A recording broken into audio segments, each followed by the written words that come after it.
காலையில் நம்ம வீட்டில் குழந்தைங்க பார்த்தீங்கன்னா எந்திரிச்சோடனே ஸ்கூலுக்கு கட்டடிக்கலான்னு முடிவு பண்ணிடுவாங்க. எங்கப்பா வலிக்குது? ஆமா வயிற்றுல வலிக்குதுமா. ஏன்னா வயிற்றை திறந்து நம்ம பார்க்க முடியாது. நம்ம குழந்தைக்கு உண்மையாலுமே வயிறு வலிக்குதோன்னு சொல்லிட்டு சரி வர வேண்டாம்ப்பான்னு சொல்லுவோம். இங்க இருக்கக்கூடிய அமைச்சர்களுக்கு பயம், தொடை நடுங்கி தமிழ்நாட்டை தாண்டி வண்டி ஓடாது. மிஞ்சி மிஞ்சி போனா சென்னை பார்டரை தாண்டி வண்டி இறங்காது. குஜராத் மீட்டிங்கு போக மாட்டேன், டெல்லி மீட்டிங்கு போக மாட்டேன். பாரத பிரதமர் நரேந்திர மோடி அவர்கள் சுப்ரீம் கோர்ட் ஜட்ஜி மீட்டிங்ல என்ன பேசினாருன்னு தெரியாது. பிராந்திய மொழிகளிலே ஹைகோர்ட் இருக்க வேண்டும் என்று புரியாது. புதிய கல்விக் கொள்கையிலே இந்தி என்பது ஆப்ஷனல், திணிக்கப்படாது. யாருக்கு வேண்டுமோ படிங்கன்னு சொல்லிட்டு இருக்கோம், அது தெரியாது. மாத்தி மாத்தி உளறி ஒரு நாளாக இவர்களுடைய காமெடி என்பது இப்ப வடிவேல் என்ற நடிக்கல அப்படிங்கிற குறையை திமுக அமைச்சர்கள் பூர்த்தி செய்து கொண்டிருக்கிறார்கள். வடிவேல் காமெடிய இந்த டிவியில நைட்டு போட்டு பார்த்தா பழைய காமெடியாவே வருது. நைட்டு 11 மணிக்கு மேல பழைய காமெடியா திரும்ப போடுறாங்க. இப்ப திமுக அமைச்சர்கள் அந்த குறையை பூர்த்தி செய்து நான் இருக்கும் போது எதுக்குப்பா வடிவேலை கூப்பிடுறேன், அதுக்கு இன்னொரு காமெடியா சொல்றேன். 2 திமுக அமைச்சர்கள் போட்டி போட்டுக் கொண்டு பேட்டி கொடுக்குறாங்க. மருத்துவத்துறை அமைச்சர் அண்ணன் மா சுப்பிரமணியம் அவர்கள். எதுக்கு போட்டி போட்டு பேட்டி கொடுக்குறீங்கன்னா, இந்த அண்ணாமலை பாருங்க ஒரு பிரஸ் மீட்ல என்ன சொன்னா, கர்ப்பிணி பெண்களுக்கு மாநில அரசுடைய நியூட்ரிஷன் கிட்ல ஊழல்னு சொன்னார். என்ன ஊழல்னு சொன்னாரு? ஆவின் நிறுவனம் தான் கொடுப்பதற்கு தயாராக இருப்பதாக அதுல வந்து நீங்களே மீட்டிங் போட்டு ஆவின் நிறுவனத்தினுடைய எம்டியை கூப்பிட்டு அந்த ஆவினுடைய பொருளை வந்து டெல்லியில் இருக்கிற லேபுக்கு அனுப்பி தரச்சான்றிதழை பெற்று இந்த பிஎல் ஹெல்த் மிக்ஸுக்கு பதிலாக ஆவினை பயன்படுத்தலாம் என்று சொல்லி அந்த கமிட்டி ரெக்கமெண்ட் பண்ணதுக்கு அப்புறம் நீங்கள் திருட்டுத்தனமாக மிரட்டி ஆவினை பயன்படுத்தக்கூடிய முடியாது, மறுபடியும் அந்த பிரைவேட் கம்பெனியை பயன்படுத்தணும்னு சொன்னேன். இன்னைக்கு மா சுப்பிரமணியம் சொல்றாரு, ஏங்க என்னங்க ஒரு ஆவினை பயன்படுத்துங்கிறாரு, அதெல்லாம் சின்ன குழந்தைங்களுக்கு கொடுக்கறதுங்க, அது எப்படிங்க சரியா இருக்குமான்னு. ஓ அப்ப சின்ன குழந்தைங்களுக்கு என்ன வேணாலும் கொடுக்கலாம், அவங்க என்ன வேணாலும் சாப்பிடலாம். உடனே பக்கத்துல பால்வரத்துறை அமைச்சர் நாசரன் இருக்கார், அவருடைய சொந்த துறை. அவர் சொல்றாரு, ஆவின்லாம் சரியா வராதுன்னு. ஏன் சரியா வராது? கவர்மெண்ட் டிபார்ட்மெண்ட் தான் கமிஷன் அடிக்க முடியாது, பிரைவேட் கம்பெனி வந்து கமிஷன் வாங்கலாம். இது முதல் தவறு. அதுக்கு நீங்க மறுபடியும் ஆதாரத்தை கொடுத்துருக்கிறோம். உங்க மீட்டிங்ல நீங்க எடுத்த முடிவு. சரி, இந்த பொருளை கொடுப்பது யார்? இந்த 8 பொருளையும் ஒரு நியூட்ரிஷன் கிட்டாக கொடுப்பது பொங்கல் தொகுப்புல மாநில அரசுக்கு எந்த பொருளை கொடுத்தாங்களோ அதே கம்பெனி கர்ப்பிணி பெண்களுக்கு நியூட்ரிஷன் கிட்ட கொடுக்குது.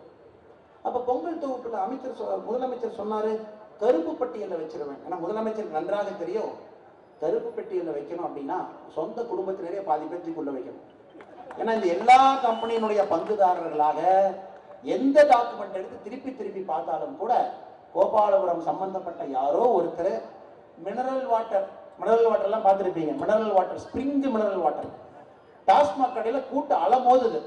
என்னையா ஸ்பிரிங் மினரல் வாட்டர் எல்லா பக்கம் இருக்குன்னா, அண்ணே கோபாலபுரம் குடும்பத்துக்கு சொந்தக்காரங்கண்ணே, எல்லா டாஸ்மாக்லையும் அதான் வாங்கிட்டாங்க. என்னையா எங்க பார்த்தாலும் ஜி ஸ்கொயரா இருக்குன்னா அவங்களுக்கு சொந்தனே வாங்க சொல்றாங்க. என்னையா அது ஆவினுக்கு பதிலாக பிஎல் ஹெல்த் மிக்ஸ் வச்சிருக்கேன், அவங்க சொந்தக்காரங்கனே வாங்க சொல்றாங்க. 1996, 2001, 2006, 2011 இதே தப்ப பண்ணாங்க. பேராசை, ஆசையெல்லாம் தாண்டி பேராசை. அனைத்து துறையிலும் நான் இருக்க வேண்டும், அனைத்து துறையிலும் கொள்ளையடிக்க வேண்டும், எல்லா துறையிலும் என்னுடைய குடும்பத்தில் ஒருத்தர் இருக்கணும்னு நினைச்சு ஆரம்பிச்சு இந்த 2021-22 ஆட்சியில் அடுத்த கட்டத்திற்கு சென்று விட்டார்கள். தண்ணியிலிருந்து ஆரம்பித்து நிலத்திலிருந்து அனைத்து இடத்திலும் கூட ஊழல் செய்யக்கூடிய ஒரு கட்சியாக நம்முடைய திராவிட முன்னேற்ற கழகத்தினுடைய ஆட்சி மாறி இருக்கிறது. நம்முடைய அண்ணன் சொன்னார், நம்முடைய கருப்பு முருகானந்தம் அண்ணன் சொல்லும் பொழுது கச்சத்தீவை பற்றி மிகச் சிறப்பாக பேசினார். 1974 ரொம்ப முக்கியமான வருஷம் இல்லையா? ஏன் முக்கியமான வருஷம்னா, காவிரி 1924 போட்ட அந்த காவிரி ஒப்பந்தம் 1974 கலைஞர் கருணாநிதி அவர்கள் அதை பூர்த்தி செய்திருந்து ஒப்பந்தத்தை நீடிருந்தால் கர்நாடகாக்காரன் இன்னைக்கு 5 டேம், ஹேமாவதி அணை உட்பட 5 டேம் கட்டியிருக்க மாட்டான். ஆனா அந்த 74 மட்டும் பாருங்க, கலைஞர் கருணாநிதி அவர்கள் 2 பெரிய தப்ப பண்றார். காவிரிக்காக 1924 போட்ட ஒப்பந்தம் 74 நீட்டிப்பு செய்யவில்லை, முதல் தவறு. 74 கச்சத்தீவை தூக்கி இலங்கை கொடுக்கிறார். அப்ப 1974 என்ன பிரச்சனைனா, ஒரு சின்ன பிரச்சனை. 72 புரட்சி தலைவர் எம்ஜிஆர் அவர்கள் அரசியலுக்கு வந்து விட்டார். எம்ஜிஆர் அவர்கள் 72 அரசியலுக்கு வந்து நமக்கு இன்னைக்கு ஜென்மத்தில் நம்ம ஜெயிக்க போறது இல்லை என்று தெரிந்த பிறகு காங்கிரஸ் கூட்டணியை வச்சு வண்டியை ஓட்டணும். ஒருவேளை எம்ஜிஆர் அவர்கள் ஆட்சிக்கு வந்தால் டிஸ்மிஸ் செய்வதற்கு ஆர்டிகல் 356 பயன்படுத்தணும். அதற்கு இந்திரா காந்தி அம்மையார் வேண்டும் என்கின்ற ஒரே காரணத்திற்காக தமிழக மக்களுக்கு இந்த சரித்திரத்தை சொல்ல வேண்டியது பாரதிய ஜனதா கட்சியினுடைய கடமை. ஒரே ஒரு காரணத்திற்காக எம்ஜிஆர் அவர்களை ஒழிப்பதற்காக, ஆர்டிகல் 356 பயன்படுத்துவதற்காக, ஒருவேளை ஆட்சியில் எம்ஜிஆர் இருந்தாலும் கூட நீடிக்க கூடாது என்பதற்காக 2 தவறுகளை கலைஞர் அவர்கள் செய்கின்றார்கள். காவேரி ஒப்பந்தத்தை நீட்டிக்கவில்லை. அதன் மூலமாக கர்நாடகாவில் 5 அணைகளை கர்நாடகா கட்டியது காவேரி தண்ணீர். இரண்டாவது, கச்சத்தீவை தூக்கி இலங்கை கொடுத்தது என்றால் இந்திரா காந்திக்கும் பண்டார நாயக்குக்கும் ஒரு ரகசிய ஒப்பந்தம் இருந்தது. அதற்காக இந்திரா காந்தி இந்த கச்சத்தீவை கொடுக்க வேண்டும் என்று முடிவு செய்தார். தமிழகத்தினுடைய முதலமைச்சராக இருந்த கருணாநிதி அவர்கள் இதையும் தூக்கி கொடுத்தார். இன்னைக்கு தைரியமா இந்த சரித்திரத்தை எல்லாம் மறைத்து விட்டு, இதை பற்றி எந்த டிவியிலும் எந்த பேப்பர்லையும் எதுவுமே கிடையாது, தைரியமாக மேடையின் மீது நின்று கொண்டு மேகதாத்து அணையை பற்றி பேசுகின்றார். முதலமைச்சர் அவர்களுக்கு மேகதாத்து அணையை பற்றி பேசுவதற்கு எந்த விதமான முகாந்திரமும் கிடையாது. அந்த கர்நாடகால காங்கிரஸ் தலைவர் டி.கே. சிவகுமார் அவர்கள் பாத யாத்திரை போறார் மேகதாத்து கட்டணம். இங்க இருக்கக்கூடிய காங்கிரஸ்காரன் பம்பிக்கிட்டு மகாபலிபுரம் ரிசார்ட்டுக்குள்ள ஒளிஞ்சிருக்கான். ஏன் ஒளிஞ்சிருக்கேன்? நான் கேள்வி கேட்டு கூட்டை நோட்டு தூக்கிட்டாங்க. வர்றதே ஒரு எம்பி சீட்டு, அதுவும் போய் சும்மா இருக்கேன். வெட்கமே இல்லாமல் மானமே இல்லாமல் தமிழகத்திலே ஒரு கட்சி இருக்குது என்றால் அது காங்கிரஸ் கட்சி. எப்படிப்பட்ட மகான்கள் இருந்த கட்சி!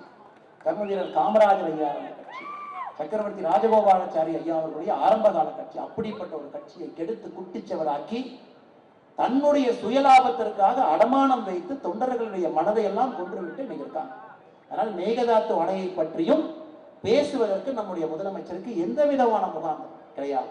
அதே போல கச்சத்தீவை பத்தி சத்தியமா பேசுகிறார். நீங்க பேசினீங்கன்னா தான் ரத்தம் குடிக்கும். தவறையெல்லாம் செய்துவிட்டு கொடுத்து விட்டு கருவாடு விற்பதை போல் விட்டுவிட்டு இன்னைக்கு பாரத பிரதமர் நரேந்திர மோடி அவர்கள் பாரதிய ஜனதா கட்சி தமிழகம் முயற்சி எடுத்துக் கொண்டிருக்கின்றோம். முள்ளு மேல போட்ட சீலை மாறி எப்படி கொண்டு வரணும், அதை கொண்டு வரத்தான் போகின்றோம். நீங்க உள்ள போது குறுக்கு மறுக்கு ஓடாதீங்க. நீங்க ஓரமா இருந்து வேடிக்கை பார்த்தாவே போதும். கச்சத்தீவை தமிழகத்துக்கு நாங்க கொண்டு வருது. குறுக்கு மறுக்கு ஓடிட்டு இருக்கிற இங்க ஓடுறாரு அங்க ஓடுறாரு. தயவு செஞ்சு கச்சத்தீவை விட்டு விடுங்கள். அது பாரதிய ஜனதா கட்சி அதை பார்த்துக்கும். இதை முதலமைச்சருக்கு அடிக்கடி சரித்திரத்தை ஞாபகப்படுத்த வேண்டிய கட்டாயத்திலே நம்முடைய பாரதிய ஜனதா கட்சி இருக்கிறது.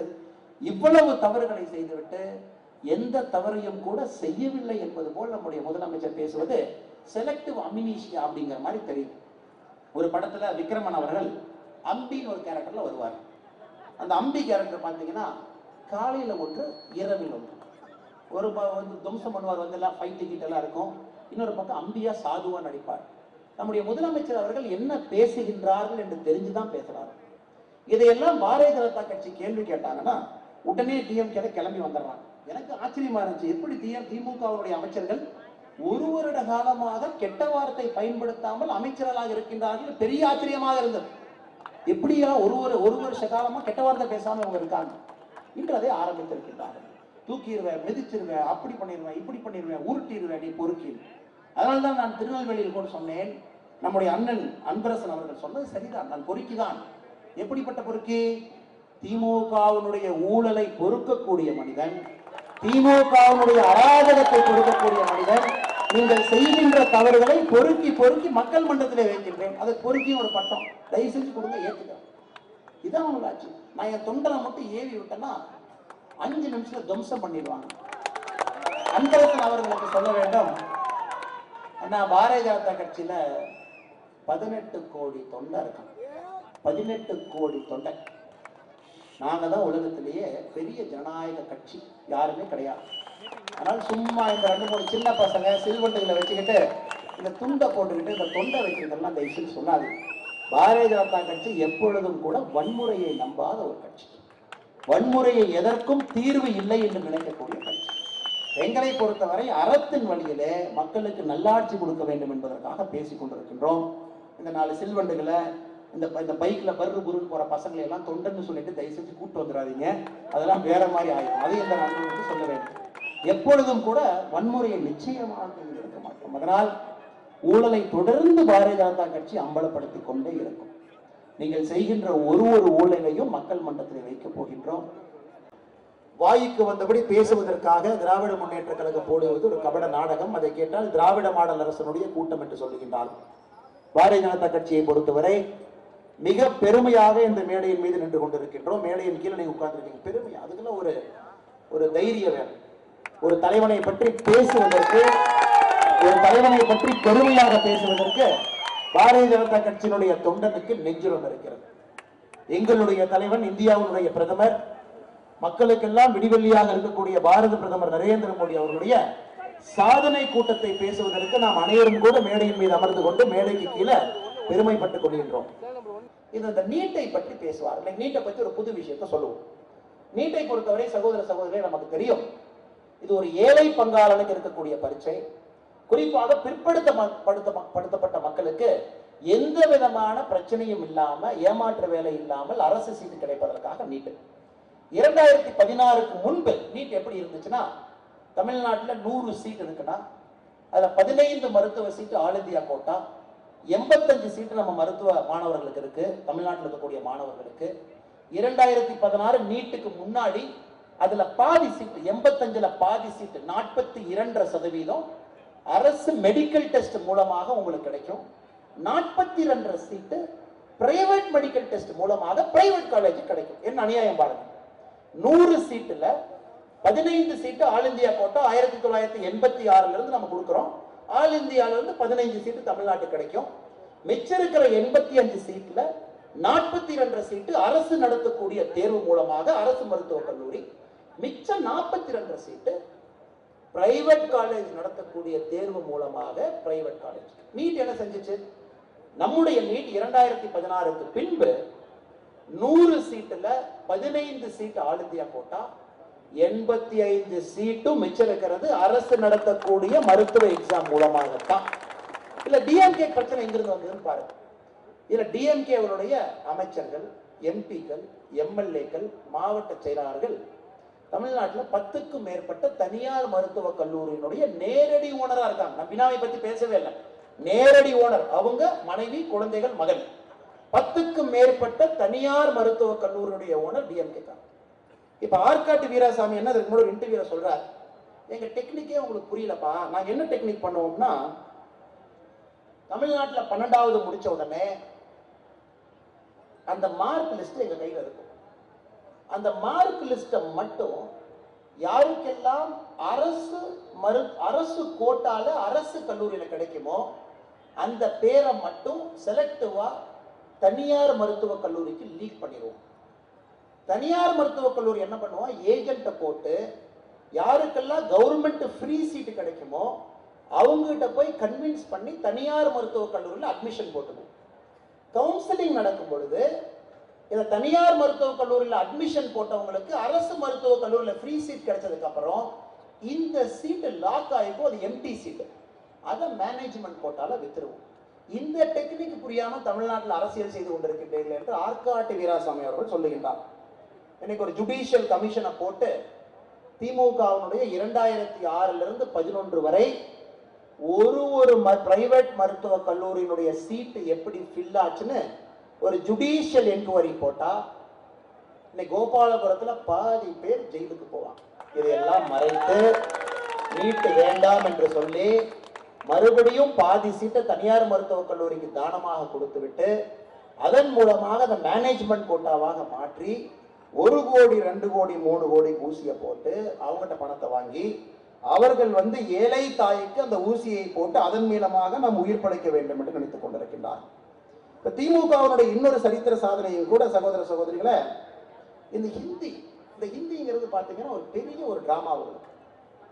நம்முடைய புதிய கல்விக் கொள்கையில மிக தெளிவாக மோடிஜி அவர்கள் சொல்லி இருக்கின்றார்கள், ஹிந்தி என்பது எந்த மாநிலத்திலும் கூட திணிக்கப்படாது. ஏன்னா நானே டெல்லி வந்துதாங்க ஹிந்தி கத்துக்கிட்டேன். நான் ஒரு குஜராத்தி, என்னுடைய தாய்மொழி குஜராத்தி. நான் பிறக்கும் பொழுது இந்தி எல்லாம் தெரியாது, அரசியலுக்காக டெல்லி வரும் பொழுது நான் இந்தியை கற்றுக்கொண்டேன். அப்படி இருக்கும் பொழுது எந்த மொழியும் கூட திணிக்க மாட்டோம்.